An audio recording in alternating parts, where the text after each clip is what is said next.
Oh boy, Russia lost one more general. This time in the Kursk region, Ukraine ambushed the big Russian convoy and general was over there. To be more particular, Lieutenant General Abachev, who was delivered to the local hospital with couple of the amputees. He lost his hand and a leg, so doctors are fighting for his life, and it is understandable that he will not be able to command any longer, even if he survives. The Russian side already confirmed the strike. Moreover, they say that Ukraine used HIMARS systems, adding how bad USA really is supplying those weapons to Ukraine, and there should be change in this policy with Donald Trump.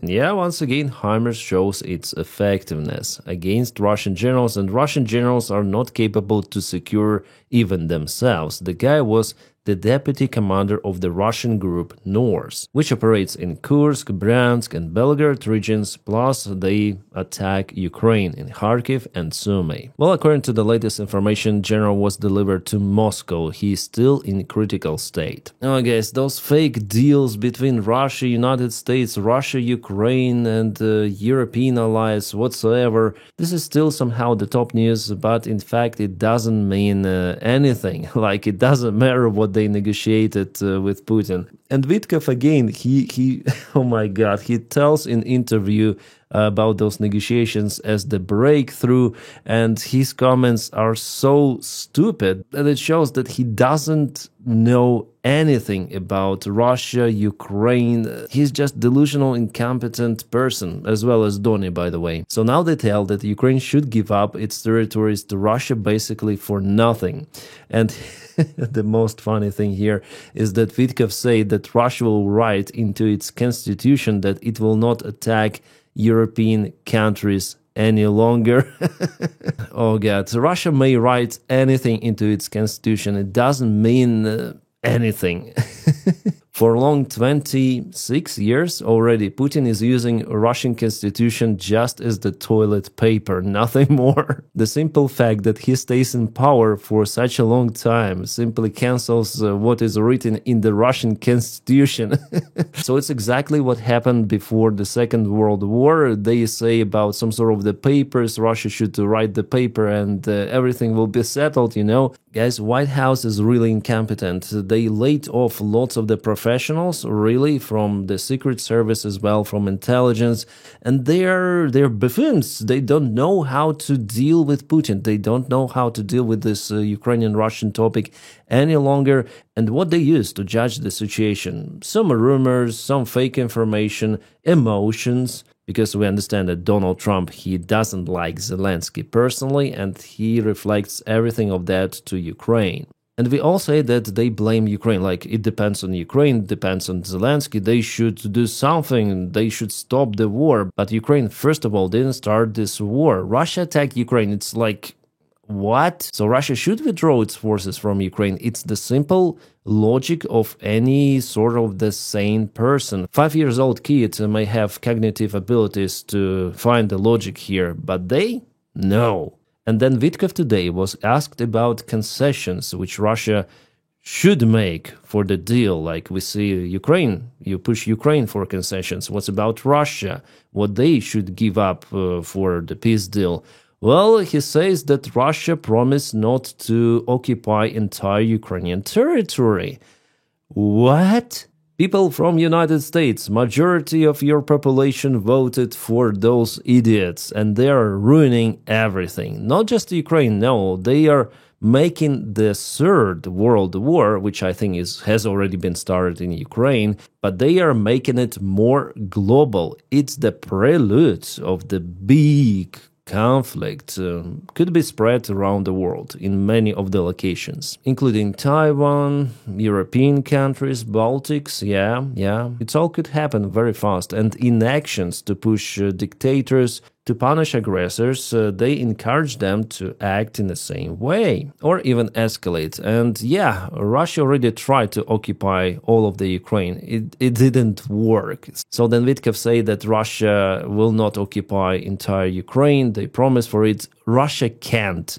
If they could, they would have occupied it already, long time ago in 2022, as they promised in 3 days. So what Witkov tells is the total nonsense, absolute delusional thing. And Donald Trump as well, pure idiocracy in the USA. And probably Donny went to toilet with his phone. Too many posts, this morning from him in his Truth Social. Big progress on Russia, stay tuned. So it seems like his Putin's meeting backfired hard in most of the media sources, and he tries to tell now that the meeting was absolutely fantastic.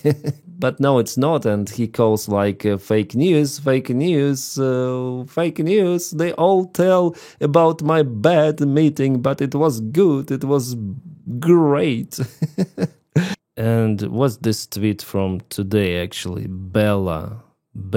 Someone broke Donald Trump. And Witkov also added that United States and Russia agreed on security guarantees for some sort of the security guarantees. Now everything depends on Ukraine, he says. Well, I heard the rumors about Article 5, like guarantees for Ukraine, but no, it's better not to trust it. So why are you against NATO in this case, against NATO membership? Because it's the main thing for Ukraine to join NATO, to be the part of this alliance, to stop Russia in case they attack the country once again. Why are they afraid to put Ukraine to the NATO membership with a real Article 5 guarantee? By the way, it doesn't guarantee the direct military support. If you read out this article, you'll understand what I mean. It's like any sort of the help, like possible help. So I would say even NATO itself is not a guarantee really for Ukraine, especially nowadays that Taco is in power. I'm 100%, I'm million% sure that's gonna be some sort of the Budapest Memorandum 2.0, so Ukraine shouldn't follow this fake idea. And I guess Zelensky understands that. He mentioned today that the main important guarantee for Ukraine is the strong Ukrainian army. Yes, plus support of our allies. Luckily, Ukraine still has reliable allies, Europeans, who mostly support Ukraine, well, except Slovakia and Hungary. Poland also turned the wrong way, I would say, with the new president-elect. So tomorrow it's going to be the big meeting in the United States of America with European leaders as well. So Zelensky will be accompanied by Finnish president. I think Italian Prime Minister Meloni will be there. Macron, Merz, Starmer. Kind of the powerful delegation. So Zelensky will not be alone with his ideas. Could it be one more scandal? Yes, it could. I'm sure that Zelensky and the European partners, they're angry on Trump because his inactions actually cost lots of the lives for Ukrainian army. But they cannot openly say orange piece, because after all, it's diplomacy, and at least the United States, they're selling some of the weapons to European Union. In that case, like if you'll be too harsh with Donny, he might say, oh, I will not sell weapons to European partners and to Ukraine. No. That's why Ukrainian president and other leaders, they're dancing around Donald Trump, because a lot depends on the United States of America because of their position, economy. And it's still a democratic country, I would say, but who is ruling it? Those are just idiots. They try to ruin absolutely everything. I'm sure that it will not happen, but for the next 3 years with few months, nothing good is expected from USA. Lito Mark in his interview mentioned that United States didn't agree on Ukrainian capitulation from Donbass, volunteer capitulation. But before, there was the information coming, for example, from Reuters saying that Donald Trump agreed on Putin's demand to push Ukraine for that sort of the capitulation. So the leaders of the nuclear superpowers decide the destiny of the third state, Ukraine, which is absolutely ridiculous. Well, it could have worked some time ago, but now Ukraine has independence and support, also military, first of all, from our European partners. So I may say that Putin and Trump may decide whatever they want, but Zelensky already mentioned that Ukraine will never ever do this step. And judging on different opinions coming from Donald Trump's team, like Rubio says one thing, Witkov totally another, it means that they don't have plan, they're in total chaos, and their goal is to reach for the fast solutions. And it doesn't matter whether it leads to occupation of Ukraine, capitulation of Ukraine, or not. Donald Trump, it's like the programmed AI programmed train which goes from point A to point B, and it doesn't care whether there are people on the rails, whether it might cause some of the casualties. He just sees the task: finish the war in Ukraine. But how it could be finished, he simply doesn't care. If Russia occupies Ukraine, it's fine. He doesn't understand that it would lead to more life losses and for the further escalation of the war to the neighbors of Ukraine, to NATO countries, and there United States will have to make decision whether to protect NATO allies or not. If not, well, in this case, United States will flush it down to the toilet completely, and China 100%. 1000% will start the invasion of Taiwan, and they may coordinate efforts with Russia. And that is the beginning of the hot stage of the Third World War, where those guys are leading us to, in attempt to get more points for Donald Trump narcissism or Nobel Prize, whatever. Well, Donnie, he doesn't have any sort of the morale or empathy, and it is actually very bad. With the previous president, Joe Biden, there was the morale. Whether you like Joe Biden or not, he had lots of the cons as the president, but he supported democracy. He was really a president. And what is now in the White House is orange idiot. I don't have any other words to describe Donnie and his incompetent team. Rubio is okay, was okay, but now he's like totally ruined his career, future political career. He's still young, but why he behaves like that, I don't know.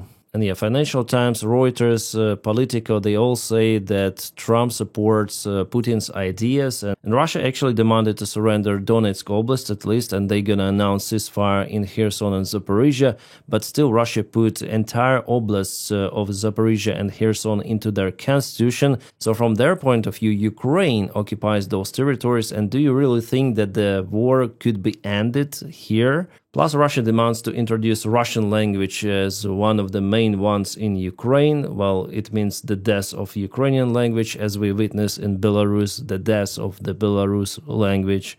Simply because Russian is official there and they put everything on Russian rails. Also, Putin demanded the total freedom for the Russian church in Ukraine. Yes, it's the influence of Russia, one of the biggest one on Ukrainians, with their fake FSB church. Also, Ukraine should not be the member of NATO, so Putin agreed on some sort of the simulated Article 5 guarantees for Ukraine, but he doesn't want Ukraine to join NATO. It means that those simulated guarantees means nothing if they are there. And I'm sure that Putin will demand demilitarization, denazification, and everything like that. So basically, demands are the same. Putin wants Ukraine to capitulate, and Trump agrees on that, because Trump is the narcissist, psycho, sociopath. And we see how he behaves to other people. Yeah, there is absolutely zero morale. And yeah, here is the latest Trump repost. Ukraine must be willing to lose some territory. So he is not speaking about swapping. Yeah,